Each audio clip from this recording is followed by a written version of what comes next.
Hola, hola, jóvenes, ¿qué tal? Bien, aquí reanudando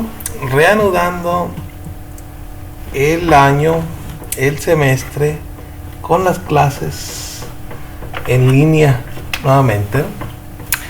Bien, voy a comenzar esta clase con un material, con una presentación que hice en el 2019, casi el 2020, ¿no? Porque fue el 11 de noviembre del 2019. Todo esto lo hice en, eh, en una preparatoria. Creo que fueron en dos preparatorias, en el Cebatis 37 y en el CONALEP. Y entonces voy a reciclar la presentación para las primeras clases de esta materia.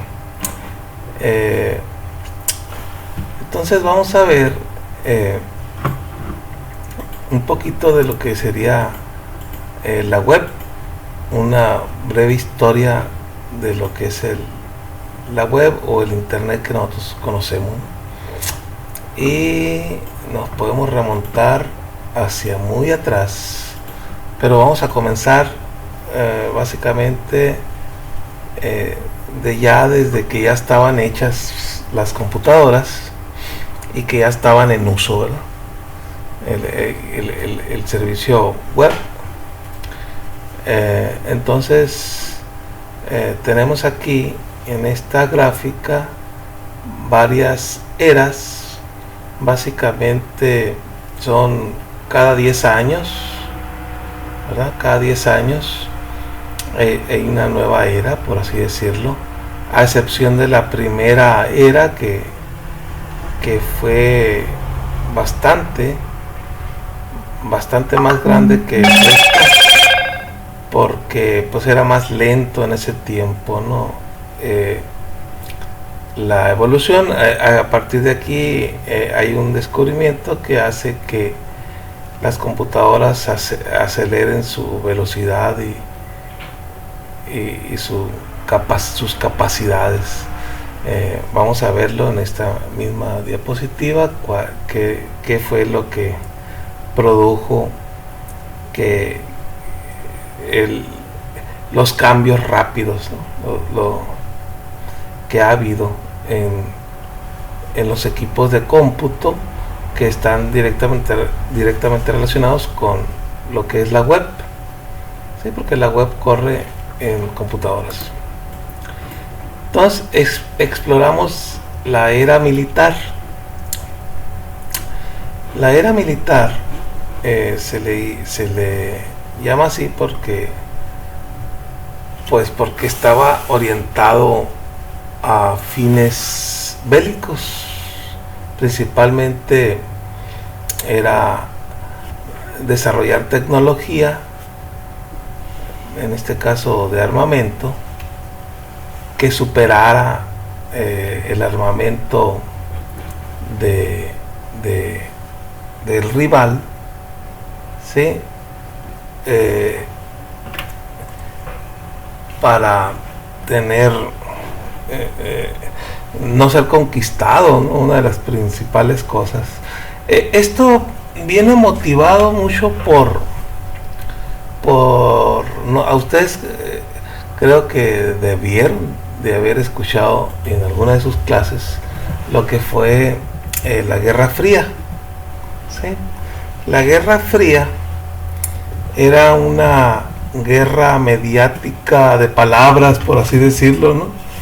Porque eran amenazas que se hacían las dos grandes potencias que quedaron vencedoras después de la Segunda Guerra Mundial, que fue Estados Unidos por el lado el representante del capitalismo, por así decirlo, y Rusia, o la URSS en aquel tiempo, que era, por así decirlo, el representante del socialismo. Entonces eran dos sistemas, dos organizaciones sociales que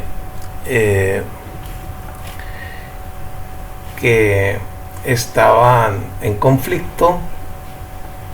Una quería demostrar que era mejor que el otro sistema, y entonces vivían en una constante paranoia, tanto los estadounidenses como los de la URSS, ¿verdad?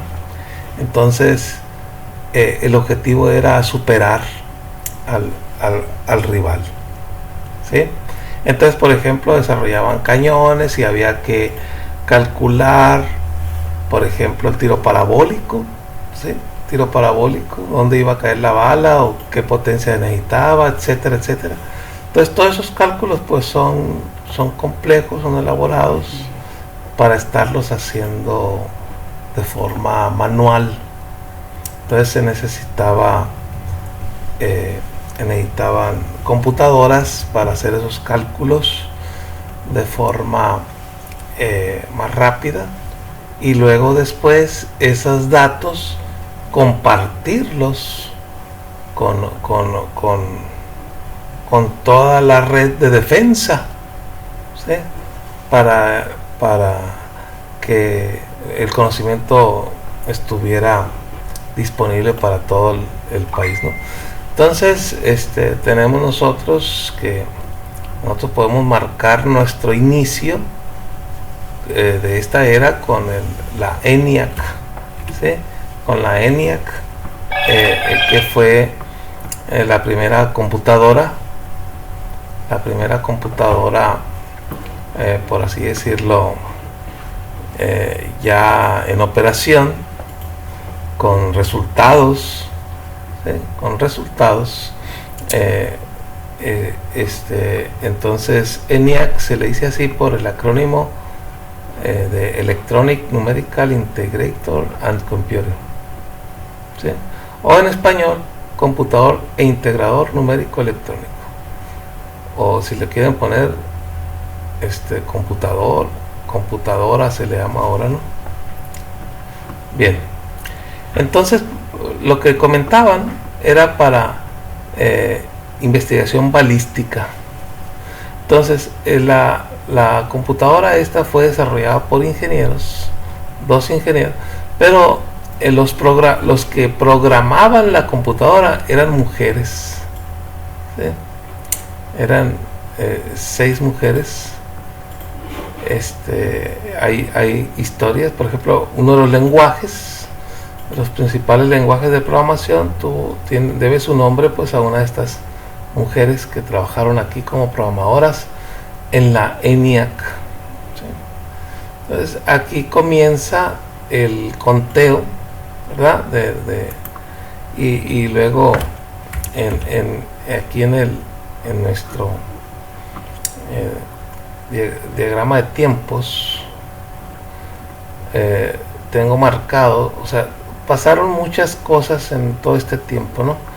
Pero marqué solamente algunos sucesos más relevantes que el resto, y que tienen que ver con el material del curso de esta materia, ¿no? Porque si nosotros estuviéramos estudiando, por así decirlo, electrónica, pues entonces serían otros los sucesos que estarían marcados, que serían de tipo electrónico.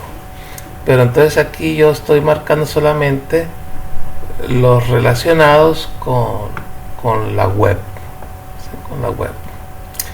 Entonces nosotros nos vamos a 1963 y vamos a ver el hipertexto, ¿sí? Normalmente en clase yo les pongo a los muchachos un video. Ese video, pues lo que voy a hacer es buscarlo en YouTube y decirle aquí lo pueden ver, ¿no? Ese video. Pero habla de el desarrollador del hipertexto, cómo es que se le ocurrió esa idea. Es bonito saber de dónde salió la idea, ¿no? Y cómo salió la idea, pues para ver si puede ser inspirador para que ustedes también se motiven o se emocionen y, y, y, y le pongan ganas a alguna idea que tengan y la hagan realidad, ¿no? O sea, como casi veremos en los ejemplos, o como decía Tomás Alva Edison, el 1% es talento y el 99% es sudor. Es cuestión de trabajar, de mucho trabajo, para hacer realidad las ideas. Sí, porque puede ser que muchos tengamos ideas, pero que las concretemos son más poquitos los que lo logran. Bien, entonces, lo que vamos a ver aquí es el hipertexto. ¿Sí? El hipertexto, ¿qué significa? Básicamente es, por así decirlo, tenemos nosotros aquí ideas que están conectadas por enlaces, ¿sí? Entonces, por ejemplo, la idea sería que un documento, sería como documentos, te puede llevar a otro documento porque tiene, por así decirlo, una idea en común, ¿sí? Una idea en común. Por ejemplo, cuando uno busca por internet, a lo mejor lo que busca está aquí, está acá, ¿verdad? Pero uno empieza buscando y encuentra un documento, vamos a suponer este documento que está aquí. Y luego de ahí, leyendo el documento encuentras una palabra que crees tú que te lleva en la dirección correcta y a lo mejor te lleva para acá. Y luego lees ahí y puede ser que pienses tú que ese es correcto, te lleva para acá, y luego para acá, y luego para acá. Y ya por fin llegaste al documento, posiblemente en varios saltos. Podría haber sido que a lo mejor en un solo salto, ¿sí? Pero es ir siguiendo una idea hasta que encuentres tu resultado. Por ejemplo, en el caso del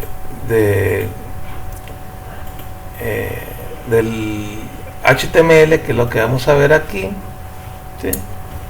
Es un lenguaje que tiene que ver con el hipertexto. Bien, y luego vamos a ver un poco de lo que son las redes, en este caso la ARPANET, ¿sí? Fundada por la Agencia de Investigación de Proyectos Avanzados, ¿no? Que era unos poquitos nodos solamente en la costa oeste de Estados Unidos, aquí en San Francisco, ¿sí? San Francisco, Los Ángeles, la Universidad de Los Ángeles, la UCLA o Universidad de California, ¿sí? Entonces aquí existen estos nodos de defensa. Pues aquí había bastantes barcos, ¿no? Barcos de guerra, y entonces estos tenían que estar en comunicación para cada vez hacer mejor armamento. Y las computadoras pues ayudan mucho, y compartir información pues es mejor. Esta sería, aquí le podemos nosotros dar un enlace a este clic que viene ahí, y aquí está más grande el mapa ese que está ahí en 160, pero por ejemplo aquí está como estuvo en 1980. Estamos hablando de 11 años, ¿no? En 11 años ya estaban todas estas otras universidades. Hay que estar conscientes de que estos enlaces son muy costosos, porque es un cable, son varios cables que prácticamente atraviesan todo Estados Unidos varias veces. Entonces, y aparte pues hay que poner postes, etcétera, etcétera, etcétera. Entonces, este sí fue realmente una inversión muy costosa que hizo el gobierno de Estados Unidos. Y entonces nos regresamos a la presentación. ¿Sí? Aquí estamos a la presentación. Y vemos aquí que esto fue en 1974. ¿Sí? Ya y luego esto es en el 2005.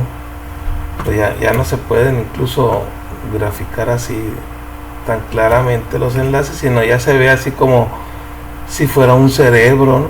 Y estos fueran los enlaces de las neuronas. Se ve una malla, un enjambre, ¿sí? Actualmente cómo está el internet, ¿no? Porque lo que es el ARPANET es lo que ha evolucionado, es lo que evolucionó esta red de centros de investigación. Después se abrió al público en general, por así decirlo, y brindó un servicio gratuito, y esta red se le llamó Internet, o la red internacional, por así decirlo. Y aquí tenemos otro enlace, ¿sí? Que nos lleva a lo mismo, la línea de tiempo del internet. Entonces aquí incluso pueden haber videos.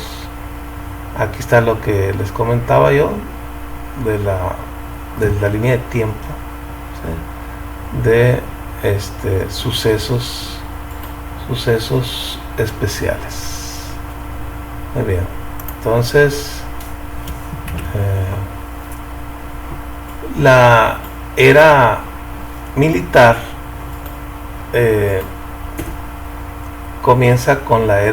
termina cuando comienza la era de negocios, ¿no? Finalmente toda esa gran inversión que se hizo para hacer todas esas troncales, esos enlaces, pues requería, los inversores necesitaban recuperar la inversión y tener ganancias, ¿verdad?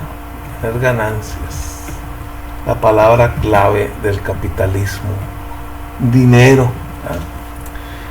Entonces, en 1970, un suceso especial es el XML, que es un lenguaje de modelado, que son de las primeras cosas que vamos a ver aquí en esta materia. ¿Sí? Es como que es el XML, y básicamente tiene que ver también con permitir, en esta era, permitir vender las computadoras, ¿verdad? Permitir vender las computadoras, es decir, tiene que ver con las computadoras personales también, nacimiento de las computadoras personales, porque si ustedes recuerdan, por ejemplo aquí, vamos a ver, 1970,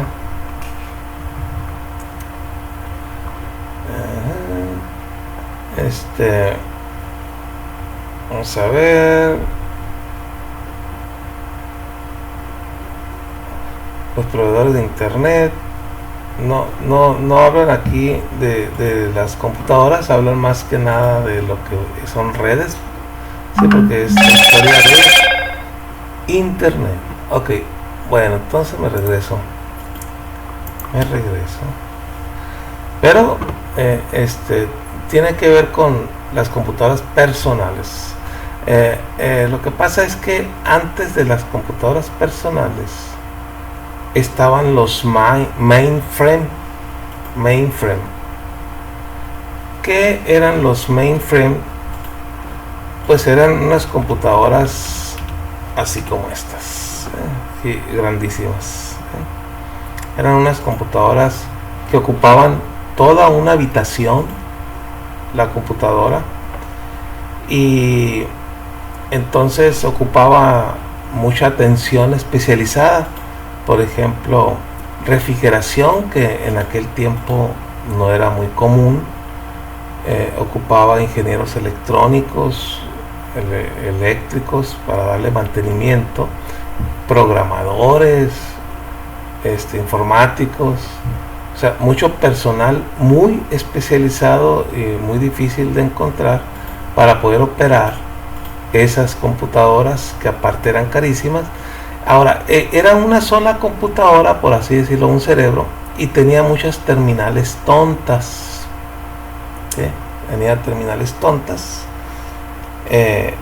donde cada uno de los usuarios que había en cada una de esas terminales tontas usaba la única computadora que había, que se le conocía como mainframe. Bien, esos sistemas operativos estaban diseñados para atender a todas esas terminales tontas, a todos esos usuarios. Entonces después se buscó simplificar esa computadora usando, por ejemplo, el modelo von Neumann, y se crean computadoras personales. Y aparte las computadoras personales pues vienen a potenciar o a impulsar las redes de computadoras también. ¿Por qué? Porque las computadoras personales estaban aisladas del resto de las computadoras personales. No tenían comunicación entre sí.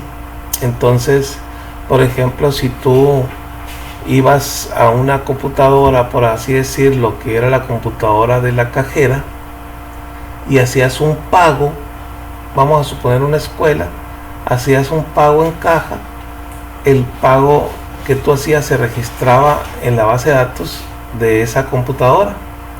Pero si después ibas a escolar a inscribirte, como la base de datos que había ya estaba aislada, independiente de la base de datos de la computadora de la caja. Entonces era necesario conectar en red esas computadoras, porque la otra opción pues era usar un disco flexible, ¿sí? Pero pues era muy problemático. Pues es mejor un enlace, una red. Entonces las computadoras personales de alguna manera influyeron mucho en las redes de computadoras. Muy bien, entonces aquí un poquito lo que es el XML, que era el lenguaje de marcas generalizado, ¿sí? Surgió como una forma de estandarizar la información, ¿sí? Es decir,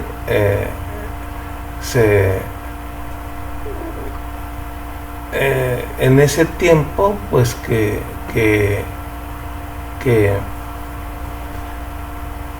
naciente de la computación, pues cada quien hacía lo que quería, por así decirlo, pero a la hora de intercambiar información pues había muchos problemas, porque pues yo te paso lo que tengo, pero pues no le vas a entender a lo que yo tengo. Entonces había que estandarizar de alguna manera los archivos o la forma de guardar la información, para que pudiera haber intercambios entre investigadores. Era principalmente en esos tiempos. Entonces XML fue inventado por IBM, ¿sí? Que es